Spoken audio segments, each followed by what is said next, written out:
আবু সাইদ হত্যা মামলায় অভিযুক্ত পুলিশ কর্মকর্তা ভারতে গ্রেপ্তার। কন্টেন্ট ক্রিয়েটর তৌহিদ আফ্রিদি বরিশাল থেকে গ্রেপ্তার। এবং সর্বশেষ জানিয়ে দেব, খালেদা জিয়ার সঙ্গে আফ্রিদি বাবার ছবি দেখে জামিন চাইলেন আইনজীবী। প্রিয় দর্শক, এতক্ষণ শুনলেন সংবাদ শিরোনাম, এবারে বিস্তারিত। তার আগে পুরো সংবাদটি জানতে সম্পূর্ণ ভিডিওটি দেখুন, আর আমাদের এই চ্যানেলে নতুন হলে চ্যানেলটি সাবস্ক্রাইব করুন।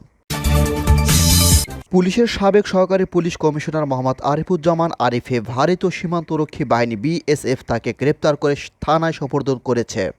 তবে কিভাবে তাকে বাংলাদেশে ফেরত আনা হবে সে বিষয়টি এখনও নিশ্চিত করতে পারেনি পুলিশ। তার বিরুদ্ধে জুলাই আন্দোলনের 3টি হত্যা ও 2টি হত্যাচেষ্টার মামলা রয়েছে।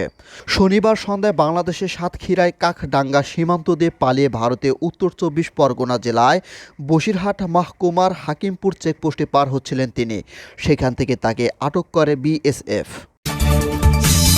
কন্টেন্ট ক্রিয়েটর তৌহিদ আফ্রিদির বরিশাল থেকে গ্রেপ্তার। জুলাই গণহত্যা মামলায় গ্রেপ্তার হয়েছেন মাই টিভির এমডি নাসরুদ্দিন সাথীর ছেলে কন্টেন্ট ক্রিয়েটর তৌহিদ আফ্রিদি। আজ রোববার দিবাগত রাতে বরিশাল থেকে তাকে গ্রেপ্তার করে ডিবি পুলিশ। বৈষম্য বিরোধী আন্দোলনের যাত্রাবাড়ি থানা দায়ের করা হত্যা মামলায় তাকে গ্রেপ্তার করা হয়েছে। জানা যায়, রোববার বরিশাল থেকে সিআইডির এক বিশেষ আবিধানিক দল অভিযান চালিয়ে তাকে গ্রেপ্তার করে। বৈষম্য বিরোধী ছাত্র আন্দোলনের যাত্রাবাড়ি থানার দায়ের করা হত্যা মামলায় 11 নম্বর আসামি তৌহিদ আফ্রিদি। খালেদা জিয়ার সঙ্গে আফ্রিদি বাবার ছবি দেখে জামিন চাইলেন আইনজীবী। রাজধানীর যাত্রাবাড়িতে বৈষম্য বিরোধী আন্দোলন কেন্দ্রিক আসাদুল হক বাবু হত্যা মামলায় কন্টেন্ট ক্রিয়েটর তৌহিদ আফ্রিদির 5 দিনের রিমান্ড মঞ্জুর করেছেন আদালত। সোমবার ঢাকা মেট্রোপলিটন ম্যাজিস্ট্রেট সারাহ ফারজানা হক শুনানি শেষে এই আদেশ দেন। এর আগে দুপুরে তাকে ঢাকা চিফ মেট্রোপলিটন ম্যাজিস্ট্রেটে আদালতে হাজির করে 7 দিনের রিমান্ড চায় সিআইডি।